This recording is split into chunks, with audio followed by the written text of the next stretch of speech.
Judges chapter 9. And Abimelech, the son of Jerubbaal, which is Gideon. I know my head's a lot lower. I got one of them little doohickeys you attach to your dash, stick your phone on it. We'll see how that works. Abimelech, the son of Jerubbaal, went to Shechem unto his mother's brethren, and communed with them, and with all the family of the house of his mother's father, saying, Speak, I pray you, in the ears of all the men of Shechem, whether is better for you, either that all the sons of Jerubbaal, which are 70 persons, reign over you, or that one reign over you. Remember also that I am your bone and your flesh. Remember this, he's the son of the concubine of Gideon. And his mother's brethren spake of him in the ears of all the men of Shechem all these words, and their hearts inclined to follow Abimelech, for they said, He is our brother. And they gave him 70 pieces of silver out of the house of Baal-berith, wherewith Abimelech hired vain and light persons which followed him. And he went unto his father's house at Ophrah, and slew his brethren the sons of Jerubbaal, being 70 persons upon one stone. Notwithstanding, yet Jotham, the youngest son of Jerubbaal, was left, for he hid himself. Taking care of business right off the bat, isn't it? And all the men of Shechem gathered together, and all the house of Millo, and went and made Abimelech king by the plain of the pillar that was in Shechem. And when they told it to Jotham, he went and stood in the top of Mount Gerizim, and lifted up his voice, and cried, and said unto them, Hearken unto me, you men of Shechem, that God may hearken unto you. Now this is that one that hid himself so he wouldn't get killed. The trees went forth on a time to anoint a king over them. Just giving a little parable here, I guess. And they said unto the olive tree, Reign thou over us. But the olive tree said unto them, Should I leave my fatness, wherewith by me they honor God and man, and go to be promoted over the trees? And the trees said to the fig tree, Come thou and reign over us. But the fig tree said unto them, Should I forsake my sweetness and my good fruit, and go to be promoted over the trees? Then said the trees unto the vine, Come thou and reign over us. And the vine said unto them, Should I leave my wine, which cheers God and man, and go to be promoted over the trees? Then said all the trees to the bramble, I guess that's just like the bushes or something, Come thou and reign over us. And the bramble said unto the trees, If in truth you anoint me king over you, then come and put your trust in my shadow. And if not, let fire come out of the bramble, and devour the cedars of Lebanon. Now therefore, if ye have done truly and sincerely, in that ye have made Abimelech king, and if ye have dealt well with Jerubbaal and his house, and have done unto him according to the deserving of his hands, for my father fought for you, and adventured his life far, and delivered you out of the hand of Midian. And ye are risen up against my father's house this day, and have slain his sons, 70 persons, each one upon one stone, and have made Abimelech, the son of his maidservant, king over the men of Shechem, because he is your brother.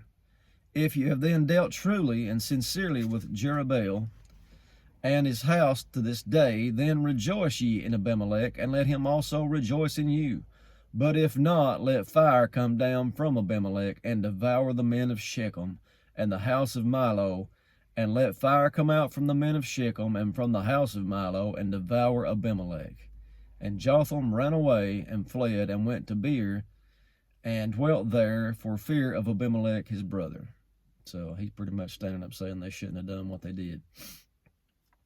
When Abimelech had reigned 3 years over Israel, then God sent an evil spirit between Abimelech and the men of Shechem. And the men of Shechem dealt treacherously with Abimelech, that the cruelty done unto the 70 sons of Jerubbaal might come, and their blood be laid upon Abimelech their brother, which slew them, and upon the men of Shechem, which aided him in the killing of his brethren. So what was in that little bramble and all them tree things, it's coming to pass for real. It says, And the men of Shechem set liers in wait for him in the top of the mountains, and they robbed all that came along that way by them, and it was told Abimelech. And Gaal, the son of Ebed, came with his brethren, and went over to Shechem, and the men of Shechem put their confidence in him. And they went out into the fields, and gathered their vineyards, and trode the grapes, and made merry, and went into the house of their God, and did eat and drink, and cursed Abimelech. And Gaal, the son of Ebed, said, Who is Abimelech, and who is Shechem, that we should serve him? Is not he the son of Jerubbaal, and Zebul his officer? Serve the men of Hamor, the father of Shechem, for why should we serve him? And would to God this people were under my hand, then would I remove Abimelech. And he said to Abimelech, Increase thy army and come out. And when Zebul, the ruler of the city, heard the words of Gaal, the son of Ebed, his anger was kindled. And he sent messengers unto Abimelech privately, saying, Behold, Gaal, the son of Ebed, and his brethren be come to Shechem, and behold, there they fortify the city against you. Now therefore up by night, you and your people that is with you, and lie in wait in the field. And it shall be that in the morning, as soon as the sun is up, you shall rise early and set upon the city, and behold, when he and the people that is with him come out against you, then may you do to them as you find occasion. And Abimelech rose up, and all the people that were with him, by night, and they laid wait against Shechem in 4 companies. And Gaal, the son of Ebed, went out and stood in the entering of the gate of the city, and Abimelech rose up, and the people that were with him, from lying in wait. And when Gaal saw the people, he said unto Zebul, Behold, there come people down from the top of the mountains. And Zebul said unto him, Thou seest the shadow of the mountains, as if it were men. And Gaal spake again and said, See, there come people down by the middle of the land, and another company come along by the plain of Meonaim. I guess that guy didn't believe him the first time. Then said Zebul unto him, Where is now thy mouth wherewith you said, Who is Abimelech, that we should serve him? Is not this people that thou hast despised? Go out, I pray now, and fight with him. And Gaal went out before the men of Shechem, and fought with Abimelech. And Abimelech chased him, and he fled before him, and many were overthrown and wounded, even to the entering of the gate. And Abimelech dwelt at Arumah, and Zebul thrust out Gaal and his brethren, that they should not dwell in Shechem. And it came to pass on the morrow that the people went out into the field, and they told Abimelech. And he took the people, and divided them into 3 companies, and laid wait in the field, and looked, and behold, the people were come forth out of the city. And he rose up against them, and smote them.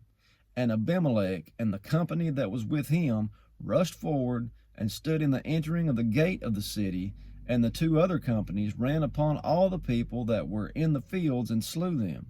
And Abimelech fought against the city all that day, and he took the city, and slew the people that was therein, and beat down the city, and sowed it with salt.